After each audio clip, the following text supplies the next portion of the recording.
We know there are powerful forces in Washington who want to stop us, but we won't let them. We don't need advice from the Washington swamp. As President Trump, from the way he talks about Washington, you might think that he didn't control a big chunk of it with a party that also controls another chunk of it. Amanda, let me start with you. It seems like President Trump on the stump and on tweets is more and more distancing himself from Republicans in Congress. He refers to them in the third person, Republicans, they, blah, blah, blah. He talks about their legislation. What might this mean for Republicans on the ballot next year?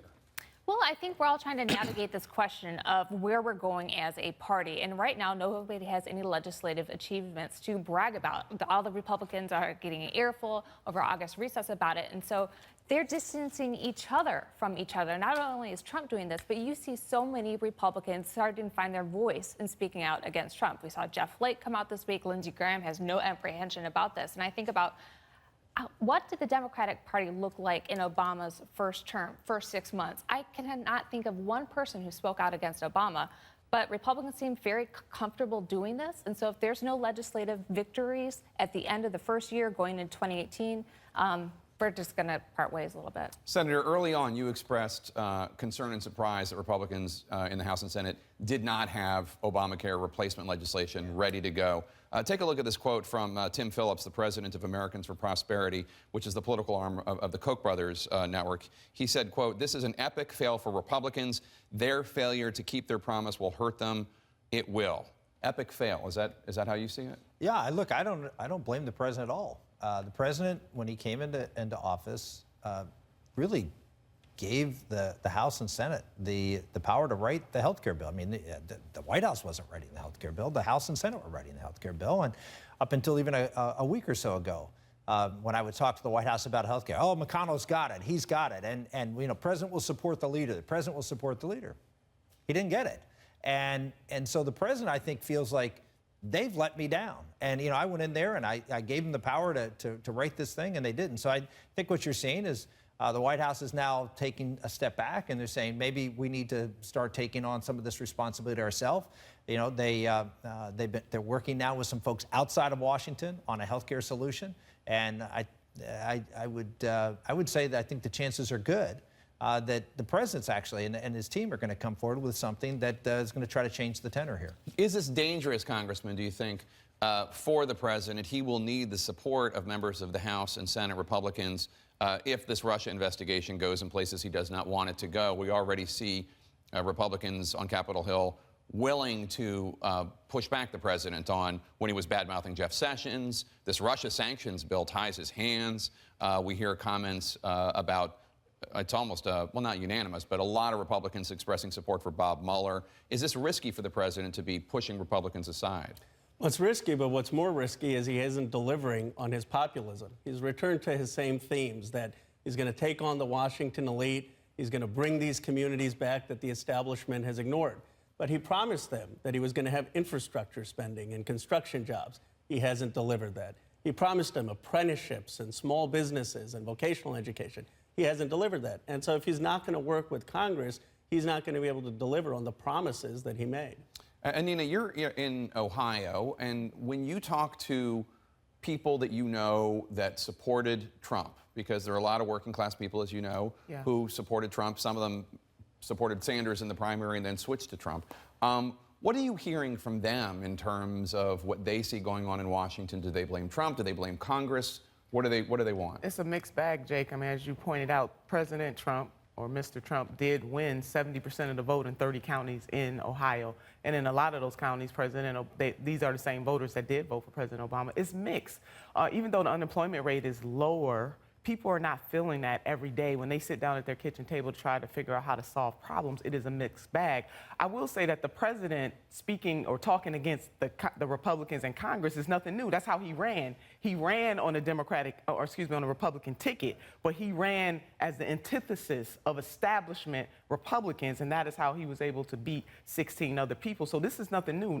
No one should be surprised. But what he's not doing is draining the swamp. He is not fulfilling any of the promises that he made on the campaign trail. And so the feelings in Ohio are mixed about him. Speaking of inter-party warfare, the next presidential election is quite some time away, 3.5 years, but it's never too early to start Never positioning too yourself. early. Polk County Democrats in Iowa announced this week that the Iowa Steak Fries Bag takes place September 30th. Surrogates for two potential presidential heavyweights on the Democratic side, Bernie Sanders and Kamala Harris, are already sparring. Take a look at what Bernie Sanders supporter Nomi Konst said this week. She said the Democrats will not win unless they address income inequality, no matter how they dress up their next candidate. If that candidate is in bed with Wall Street, you may as well lay a tombstone out for the Democratic Party. Does Kamala Harris have a Bernie land problem? Well, I haven't seen that the senator said she is running, so that's not for me to say. What I will say is that Nomiki is absolutely right, that the Democrats have to do a better job. We lost in 2016 because we did not speak to the heart of the people, did not address their concerns. The economy, income inequality, wealth inequality is real. Real income and wages have not increased since or kept up with inflation since the 1980s. So the pain that folks are feeling is real, and we cannot dress that up. We have got to get out there and talk to the people, stop making up these slogans, a better deal. I mean, what does that mean? And even that slogan, even that policy that they're pushing has left out large swaths of the population, particularly people of color. So the Democrats have to stop playing games and get to the heart of it, and that's the truth of the matter. The reality is that last quarter was the first quarter. Lowest income group of workers actually had an increase in their income higher than any other group in 20 years. So what does that mean? You're talking about income inequality. It's the first time in 20 years under a Trump economy that we've seen lower wage workers actually do better than the rest of the population. And one of the reasons for that is, I would argue, is the crackdown on illegal immigration, deportations. Who are those workers? Most of the people who are illegally are taking low-wage jobs away from American workers. And Donald Trump has sent a message out there. He's also sent a message on immigration overall. I think that's been a big thing, and plus his emphasis on manufacturing. Donald Trump, yeah, I agree, he hasn't had legislative accomplishments, but he's done some things administratively, and he's done some things through the bully pulpit that have changed the dynamic for lower-wage workers. Congressman, you have said that Bernie Sanders should absolutely run again in 2020, but you're also a congressman from California. Kamala Harris is your senator. Where do you come down in this Bernie forces versus Kamala Harris forces fight? Well, I think the lesson from Bernie Sanders' campaign in 2016 is none of the insiders should pick who the candidate is. That's right. And that what we ought to have is give people the chance to make their case, have a compelling economic vision, speak to how they're going to bring manufacturing jobs back. Kamala Harris is also an attractive candidate. I mean, she's had a progressive record on criminal justice. Senator Sanders, of course, has moved the party on Medicare for all and many issues. But let's have a diverse, open field where the establishment isn't picking the nominee. Amanda, I want to ask you about all the speculation on the Republican side as well. Report in the New York Times about people running almost shadow campaigns.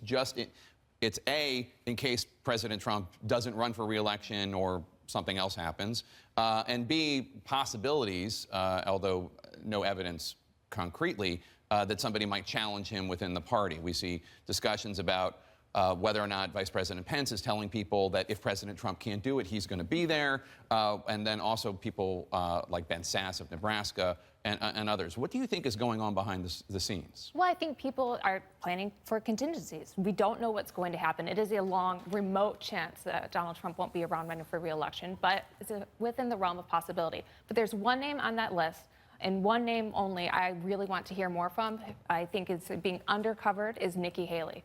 If you look at her career from the House to the governor's house to Secretary of State, no Republican has navigated the Trump era better than her. She didn't endorse Trump. Somehow she still became a member of his cabinet. She is doing a tremendous job messaging conservative policies on the national stage, sometimes at odds with the Trump administration. She beat the Good Old Boy Network in South Carolina to get where she is. She is a phenomenal, canny politician, and I think people should pay a lot more attention to her. Would you like to see an Indian American in the White House? I don't agree with Nikki Haley, but she's got an inspiring story, so I will give her that. Is it possible that a member of the president's cabinet would challenge him?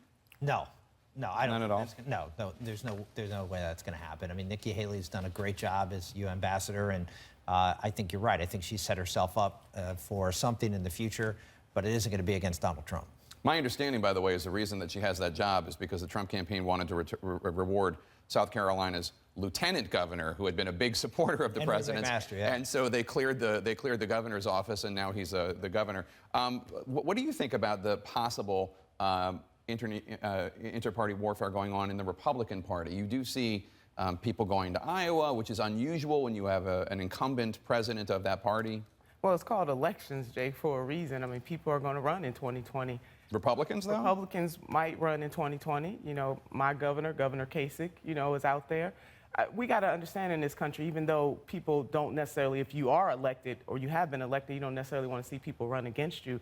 But President Trump has left things wide open for a challenge. He has not really created the type of atmosphere that says that he should go unchallenged. He has proven himself, in my opinion, thus far, to be unworthy of that seat, and people are going to challenge him. But ultimately, the American people need to make the decision. Well, let me ask you, as the leader of a progressive movement, do you think that Donald Trump would be the strongest Republican to challenge whoever the Democrat's going to be, or would you rather run against Mike Pence or someone like that? I want the people to decide, and that's what we do. I'm asking you, as somebody who wants grassroots. I understand that, but as somebody who wants a Democrat or a liberal to be in the White House, would you rather run against Donald Trump, or would you rather run against we will have a candidate that can beat either President Trump or whoever they put up to run against. And that candidate is. We shouldn't underestimate him. I mean, his appeal to communities was, everyone else has forgotten you, and I'm going to bring you back. I'm going to restore that dignity and pride.